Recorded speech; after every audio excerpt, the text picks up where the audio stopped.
do rei a ordem de enforcamento de Mardoqueu. Durante o dia, serviu de guia para o cavalo que transportou o seu desafeto judeu pelas ruas de Suzã. Em casa, enquanto ouvia uma sentença, aleluia, glória a Deus, totalmente desfavorável, chegaram os servos do rei para levá-lo apressadamente ao banquete preparado por Esté. Amã estava certamente muito perturbado e a um banquete naquelas circunstâncias, ou seja, depois de ter sido humilhado. Olha, os humilhados serão exaltados e os exaltados serão humilhados. Quem humilhava era Amã a Mardoqueu. Agora, Amã é obrigado, como general, puxar Mardoqueu pelas ruas, montado no cavalo, e dizendo: assim se faz um homem ao qual ao rei, honra. Então ele honrou ao rei e agora ele está sendo honrado. Aleluia. O banquete, aleluia. Amã estava certamente muito perturbado e a um banquete naquela circunstância deve ter sido muito desconfortável. O banquete do vinho, o banquete para o qual Esté convidou Assuero, é chamado de banquete do vinho. O contexto é o reino da Pérsia. Então o banquete que Esté chamou, aleluia, Assuero para participar, se chama banquete do vinho. E o reino não era de Judá, o reino não era de Israel, o reino era da Pérsia.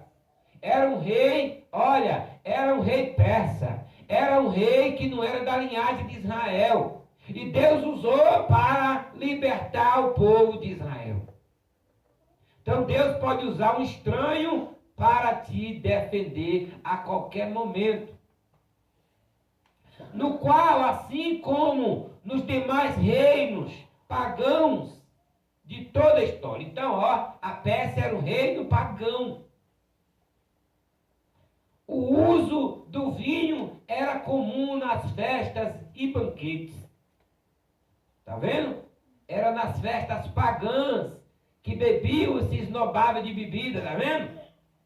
Isso aí ninguém que bebe usa para falar. O Antigo Testamento é enfático quanto aos seus terríveis males. Havia expressa proibição para os sacerdotes. Numa demonstração, havia expressa proibição para os sacerdotes, esse tipo de festividades. Numa demonstração da necessidade de se fazer uma clara distinção entre o santo e o profano. Então, por isso que Deus não queria que os sacerdotes fizessem esses banquetes. Está vendo, meus irmãos? Adornado de vinho. Para discernir o santo do profano. Olha a passagem boa aí para os irmãos guardarem, para levar para aqueles que bebem, que acha guarida lá em Caná da Galileia. Jesus fez um vinho para todo mundo beber. É porque era costume fazer esses banquetes com vinho nas festas para os pagãos. Está vendo? Por quê? Era comum, então tinha que ser feito conforme era costume deles. Não é nosso. Nós temos que separar do profano, porque nós somos santos. Passagem boa aí, irmã. Irmãos e irmãs, está em Levítico 10, 8 a 11, conforme acentua a Bíblia de Estatuto Pentecostal.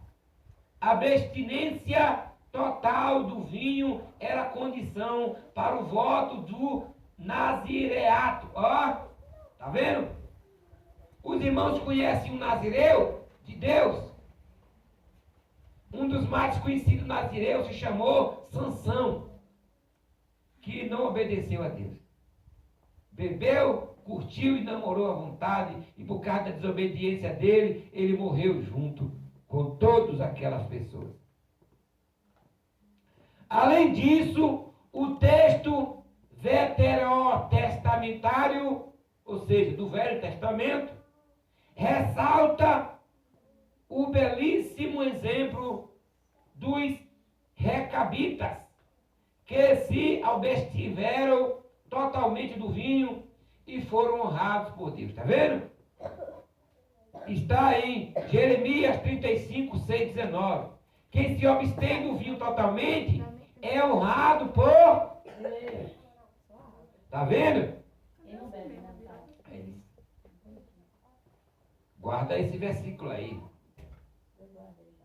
Marca aí. Aleluia.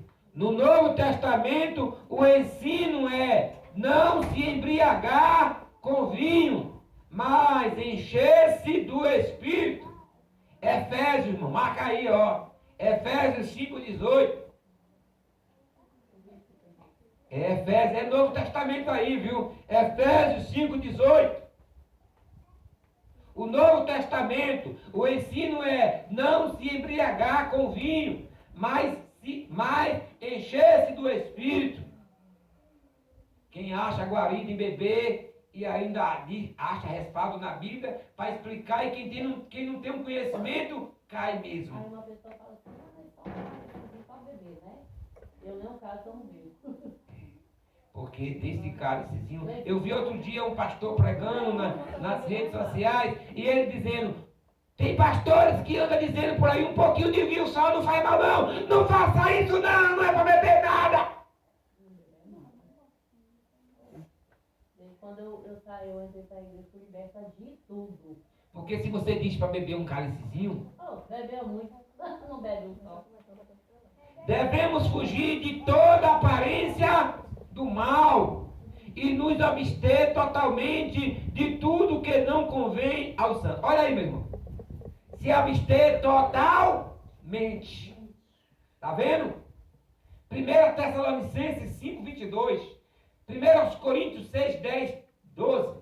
1 Pedro 1, 15. São referências que faz que nós devemos nos abster, ou seja, se afastar das aparências do mal. Por isso, Daiane, não se aborreça. Se diz neste instante em oração, se abstém das aparências do mal.